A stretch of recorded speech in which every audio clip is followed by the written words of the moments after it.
తెలంగాణ వ్యాప్తంగా వర్షాలు దంచుకొడుతున్నాయి. ఉత్తర తెలంగాణ జిల్లాలతో పాటుగా హైదరాబాద్, మేడ్చల్, రంగారెడ్డి, వికారాబాద్, కామారెడ్డి, మెదక్ జిల్లాల్లో భారీ వర్షాలు నమోదయ్యాయి. ఆదిలాబాద్ జిల్లా ఇంద్రవెల్లి మండలం హీరాపూర్లో అత్యధికంగా 5.8 సెంటీమీటర్ల వర్షపాతం నమోదైంది. పలు మండలాల్లో కూడా 4 సెంటీమీటర్లకు పైగా వర్షం కురిసింది.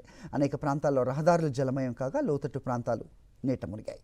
ఉత్తర ఒడిషా, పశ్చిమ బెంగాల్ ప్రాంతాలపై ఉన్న తీవ్ర వాయుగుండం ప్రభావంతో తెలంగాణలో వర్షాల తీవ్రత కొనసాగనుంది.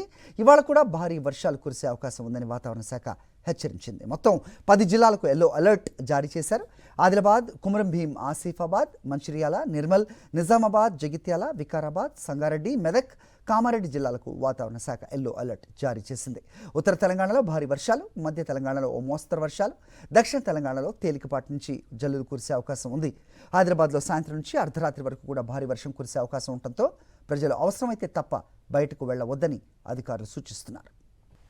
ఆంధ్రప్రదేశ్లో కూడా వాయుగుండం ప్రభావంతో అక్కడక్కడ జల్లులు, ఓ మోస్తరు వర్షాలు కురిసే అవకాశం ఉందని వాతావరణ శాఖ తెలిపింది. ఉత్తరాంధ్రలో సాయంత్రం నుంచి భారీ వర్షాలు కురిసే అవకాశం ఉండగా కోస్తాంధ్రలో తేలికపాటి నుంచి ఓ మోస్తరు వర్షాలు పడతాయి.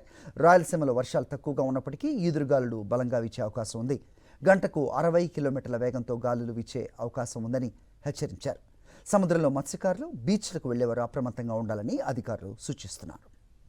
అటు తెలంగాణలో భారీ వర్షాల నేపథ్యంలో జిల్లా కలెక్టర్లు, ఎస్పీలు అప్రమత్తంగా ఉండాలని రాష్ట్ర ప్రభుత్వ ప్రధాన కార్యదర్శి సంజయ్ జాజు ఆదేశించారు.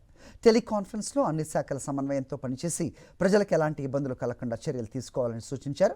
భద్రాచలం, ములుగు, నిర్మల్ జిల్లాల్లో ఎన్డీఆర్ బృందాలను సిద్ధంగా ఉంచామని, అవసరమైతే ఇతర ప్రాంతాలకు కూడా తరలిస్తామని తెలిపారు.